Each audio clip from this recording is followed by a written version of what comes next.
Sana, pinatanggalan na naman tayo ng mga bolts dito sa ano.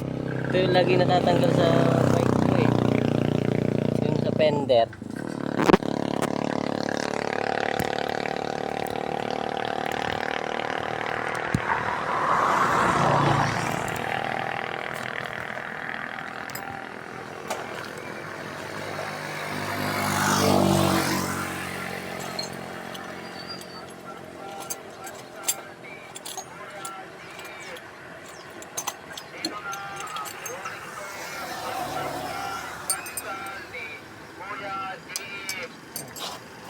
Dito na ang Rolling Store at Malunggay Pandesal ni Kuya Chief.